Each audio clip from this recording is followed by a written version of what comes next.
Ivanka Trump broke ranks with her father, the president, and with his administration this morning. How?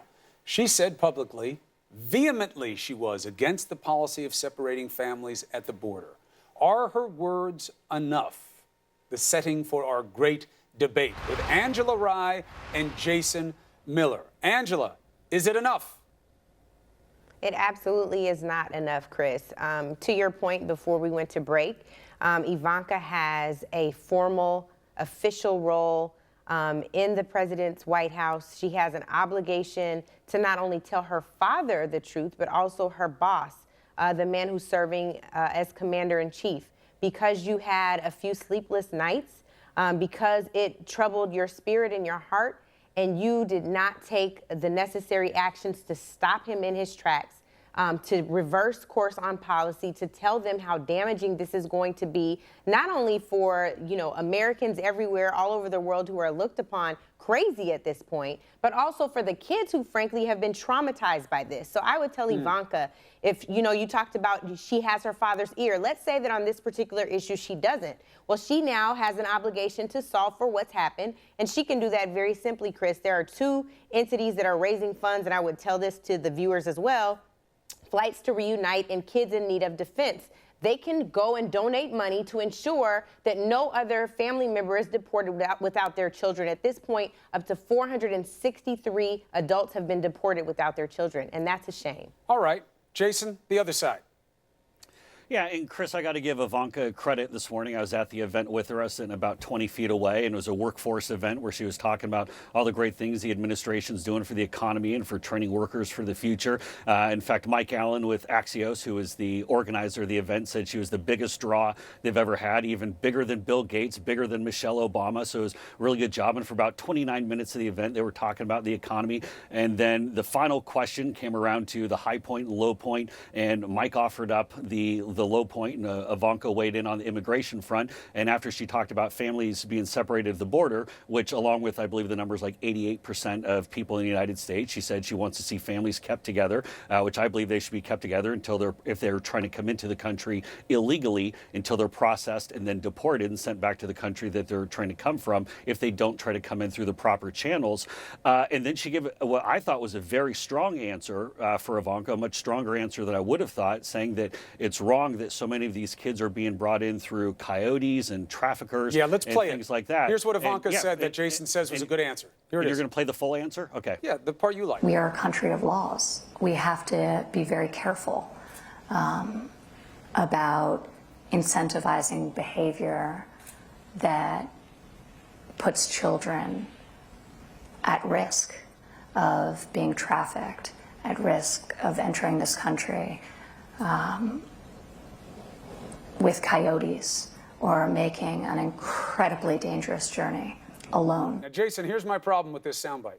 It makes no sense to me. No. You separate the kids is the problem for the kids. That's the trauma to the kids. The coyotes and all these other things, you're not incentivizing them to do that by splitting up kids on the border. They're doing it out of desperation, not because they think it's easy. See, incentivizing in a corporate context suggests you're making it sound like it's easy and good. It is hard and dangerous and deadly for them to do what they do. I've seen the bodies in the desert and in the river.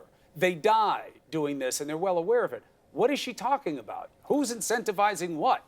Chris, I think it's very clear what she's talking about. She's saying that we're a country of laws, that we have to have a border that we enforce, and that if we're sending a message, then it's not her low point. Hold on, let me saying that if folks are trying to come through, trying to cross into the United States, and they're not going through an official port of entry, and they're trying to enter illegally, and we don't deport them back to the country that they're coming from, that we're sending the signal to the rest of. But we do. But that's the thing, Jason. Let me bounce it over to you now. But hold on. I got to answer the point here. She's making the point that we have to go and finish that process and Jason, actually enforce our border laws. Let's bounce it to Angela, because I don't see the logic in it. Angela, we do deport people who come There is no logic in it. And let me just say this. If this is going to be called a great debate, Chris, my expectation would be that the other debater does not continue to repeat oneself in expectation for us to finally agree. The bottom line is this.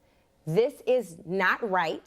It is inhumane. And for Ivanka to say at first this was a low point and then to defend the policy means it in fact was not a low enough point. And all I'm saying to you is simply this. You can't say that I'm against separating families and then in the other breath say, but they shouldn't be coming here to begin with and they're going to be separated until they are deported and then their parents are deported without them. What do you say to the 463 families who have been, or the 463 adults who've been deported without their children? How do you explain that? How do you justify that? How do you at all say that that is humane behavior? What is the explanation for that? Jason? Well, yeah, Chris, and I just respond to what Angela said a moment ago. If we are going to call this the great debate, then don't put me on with someone who's just part of the open border crew, who just wants to essentially not have any border First of all, let's be very clear. Let's be very clear. To answer the question, I can't wait to search your genealogy and see if you have any illegal immigration in your family, child. Like, I don't know what you're talking about. You've never once asked me if I'm for open borders. You've never once asked me that. And at least I have the decency not to continue to repeat myself. Clearly, you don't want to enforce the border laws, because that's why I've said that. No, what I don't want to enforce is your president's nonsense. That's what I don't want to. Come on, man. You guys know that this policy is ass backwards. Plain and simple. You guys know this policy is inhumane. Plain and simple. Like, if you just take yourselves out of it for just a moment, take off the lenses of bigotry for just a moment, and imagine if this was happening to kids. Name calling. Yes, we are. I'm calling this process, this procedure is absolutely based on bigotry and fear mongering. If you don't understand that your president announced his campaign by talking about building a wall to keep your president, Angela. Keeping not mine. I will never claim a bigot ever. Now let me just finish because I know you're off on a red herring. I know you're off on a red herring because you're losing the debate. So let me just finish this point for you. He started his campaign. You're rude. Come on, dude. I'm not screaming. The only person that's rude is you because you're so afraid for me to get to the comma because the debate ends at the comma, dog. This is over. You have nothing to add except for asking me if I'm Canadian, and no, I'm not. I wish I could tell you where from Africa my ancestors came from, at least part of them, but I wouldn't know because the same bigots who are sending people back away from their children are the ones who brought my ancestors here on a spaceship. Then where? Congratulations. I mean, if he's not your president, then who is your president?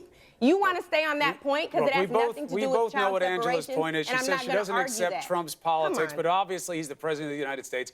Everybody knows that. And let's end this on one fact. We just heard from a senior HHS official that they told the Trump administration, if you do this, you're going to separate families and it's going to be bad for kids. And they did it anyway. That's one of the facts that sheds light on what this has been about from the beginning. Jason, Angela, thank you very much. Try to have a smile sometime.